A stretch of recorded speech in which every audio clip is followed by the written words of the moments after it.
بسم اللہ الرحمن الرحیم۔ حضرت رابعہ بصری رحمت اللہ علیہ آپ پردہ نشینوں کی مخدومہ، خاصان خداوندی، سوختۂ عشق، قرب الہی کی شیفتہ اور پاکیزگی میں مریم ثانی تھیں۔ آپ کی ولادت کی شب میں آپ کے والد کے یہاں نہ تو اتنا تیل تھا جس سے ناف کی مالش کی جاتی اور نہ اتنا کپڑا تھا جس میں آپ کو لپیٹا جا سکتا تھا۔ حتیٰ کہ بدحالی کا یہ عالم تھا کہ گھر میں چراغ تک نہ تھا۔ چنانچہ آپ اپنی 3 بہنوں کے بعد پیدا ہوئیں۔ اسی مناسبت سے آپ کا نام رابعہ رکھا گیا۔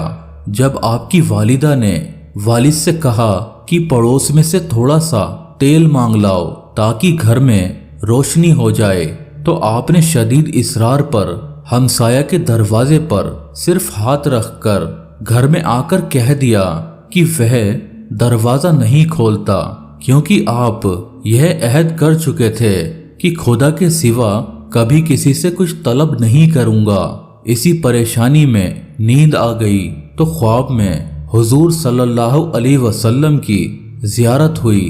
آپ نے تسلی و تشفی دیتے ہوئے فرمایا کہ تیری یہ بچی بہت مقبولیت حاصل کرے گی، اس کی شفاعت سے میری امت کے 1000 فرد بخش دیے جائیں گے۔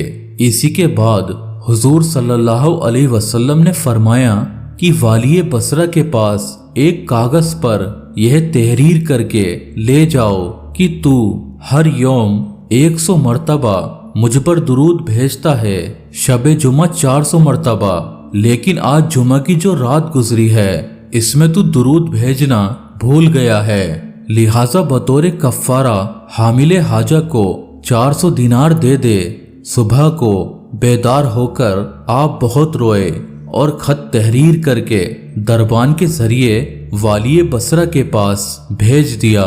اس نے مکتوب پڑھتے ہی حکم دیا کہ رسول اللہ صلی اللہ علیہ وسلم کی یاد آوری کے شکرانے میں 10,000 درہم تو فقراء میں تقسیم کر دو اور 400 دینار اس شخص کو دے دو۔ اس کے بعد والی بصرہ تعظیماً خود آپ سے ملاقات کرنے پہنچا اور عرض کیا کہ جب بھی آپ کو کسی چیز کی ضرورت ہوا کرے مجھے طلب فرما دیا کریں۔ چنانچہ انہوں نے 400 دینار لے کر ضرورت کا تمام سامان خرید لیا۔ حضرت رابعہ بصری نے جب ہوش سنبھالا تو والد کا سایہ اٹھ گیا۔ قحط سالی کی وجہ سے آپ کی 3 بہنیں بھی آپ سے جدا ہو کر نہ جانے کہاں مقیم ہو گئیں۔ آپ بھی ایک سمت کو چل دیں۔ ایک ظالم نے پکڑ کر زبردستی آپ کو اپنی کنیز بنا لیا۔ کچھ دنوں کے بعد بہت ہی قلیل رقم میں فروخت کر دیا۔ اس شخص نے اپنے گھر لا کر بہت مشقت آمیز کام آپ سے لینا شروع کر دیے۔ ایک مرتبہ آپ کہیں جا رہی تھی کہ کسی نامحرم کو اپنے سامنے دیکھ کر اتنے زور سے گریں کہ ہاتھ ٹوٹ گیا۔ اس وقت آپ نے سر و سجود ہو کر عرض کیا کہ یا اللہ، میں بے یار و مددگار پہلے ہی سے تھی اور اب ہاتھ بھی ٹوٹ چکا ہے، اس کے باوجود میں تیری رضا چاہتی ہوں۔ چنانچہ ندائے غیبی آئی کہ اے رابعہ، غمگین نہ ہو، کل تجھے وہ مرتبہ حاصل ہوگا کہ مقرب ملائکہ بھی تجھ پر رشک کریں گے۔ یہ سن کر آپ خوشی خوشی اپنے مالک کے یہاں پہنچ گئیں۔ آپ کا یہ معمول رہا کہ دن میں روزہ رکھتی اور رات بھر عبادت میں صرف کر دیتی۔ ایک شب جب آپ کے مالک کی آنکھ کھلی تو اس نے حیرت سے چاروں طرف دیکھا۔ اس وقت ایک گوشہ میں آپ کو سربہ سجود پایا اور ایک معلق نور آپ کے سر پر فیروزہ دیکھا، جبکہ آپ اللہ تعالیٰ سے یہ عرض کر رہی تھیں کہ اگر میرے بس میں ہوتا تو ہمہ وقت تیری عبادت میں گزار دیتی، لیکن چونکہ تو نے مجھے غیر کا محکوم بنا دیا ہے اس لیے تیری بارگاہ میں دیر سے حاضر ہوتی ہوں۔ یہ سن کر آپ کا آقا بہت پریشان ہو گیا۔ یہ عہد کر لیا کہ مجھے تو اپنی خدمت لینے کے بجائے الٹی ان کی خدمت کرنی چاہیے۔ چنانچہ صبح ہوتے ہی آپ کو آزاد کر کے کہا کہ اگر آپ یہیں قبول فرمائیں تو میرے لیے باعث سعادت ہے، ویسے آپ اگر کہیں اور جانا چاہیں تو آپ کو اختیار ہے۔ یہ سن کر آپ حجرے سے باہر نکل آئیں اور ذکر و شغل میں مشغول ہو گئیں۔ آپ شب و روز 1000 رکعت نماز پڑھا کرتی تھی۔ گاہے گاہے حضرت حسن بصری کے واعظ میں بھی شرکت ہوتی۔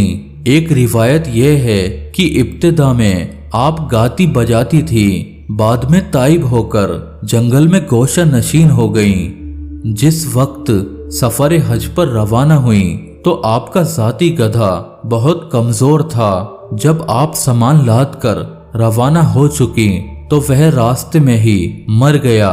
یہ دیکھ کر اہل قافلہ نے عرض کیا کہ آپ کا سامان ہم لوگ اٹھا لیں گے، لیکن آپ نے فرمایا کہ میں نے تمہارے بھروسے پر سفر نہیں کیا۔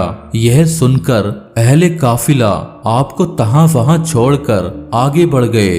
اس وقت آپ نے بارگاہ الہی میں عرض کیا کہ ایک نادار عاجز کے ساتھ کیا یہی سلوک کیا جاتا ہے کہ پہلے تو نے اپنے گھر کی جانب مدعو کیا، پھر راستے میں میرے گدھے کو مار ڈالا، مجھ کو جنگل میں تہاں وہاں چھوڑ گیا۔ ابھی آپ کا شکوہ نہ ہونے پایا تھا کہ گدھے میں جان آ گئی۔ آپ اس پر سامان لاد کر مکہ روانہ ہو گئیں۔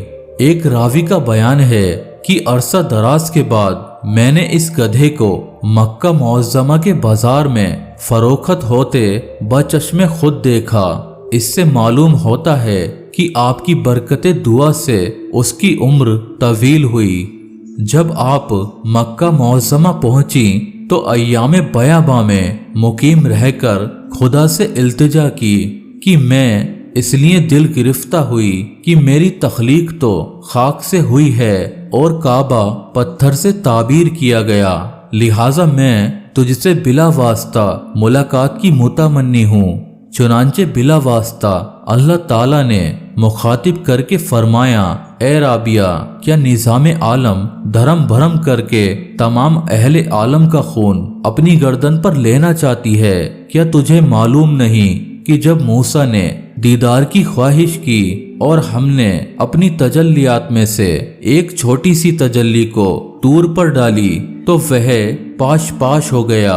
اس کے بعد جب آپ دوبارہ حج پر گئیں تو دیکھا کہ کعبہ خود آپ کے استقبال کے لیے چلا آ رہا ہے۔ آپ نے فرمایا کہ مجھے مکان کی حاجت نہیں بلکہ مکین کی ضرورت ہے، کیونکہ مجھے حسن کعبہ سے زیادہ جمال خدا بندی کے دیدار کی تمنا ہے۔ حضرت ابراہیم بن ادھم جب سفر حج پر روانہ ہوئے تو ہر غم پر 2 رکعت نماز ادا کرتے ہوئے چلے۔ مکمل 14 سال میں مکہ معظمہ پہنچے۔ دوران سفر یہ بھی کہتے جاتے کہ دوسرے لوگ تو قدموں سے چل کر پہنچتے ہیں، لیکن میں سر اور آنکھوں کے بل پہنچوں گا۔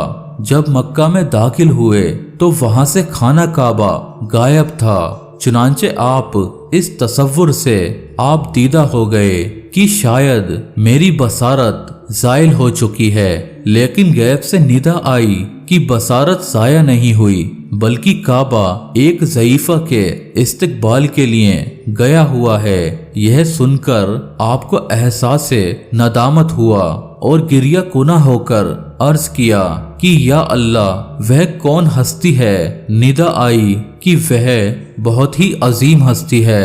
چنانچہ آپ کی نظر اٹھی تو دیکھا کہ سامنے سے حضرت رابعہ بصری لاٹھی کے سہارے چلی آ رہی ہیں۔ کعبہ اپنی جگہ پہنچ چکا ہے۔ آپ نے رابعہ بصری سے سوال کیا کہ تم نے نظام عالم کو کیوں دھرم بھرم کر رکھا ہے؟ جواب ملا کہ میں نے تو نہیں، البتہ تم نے ایک ہنگامہ کھڑا کر رکھا ہے جو 14 برس میں کعبہ تک پہنچے ہو۔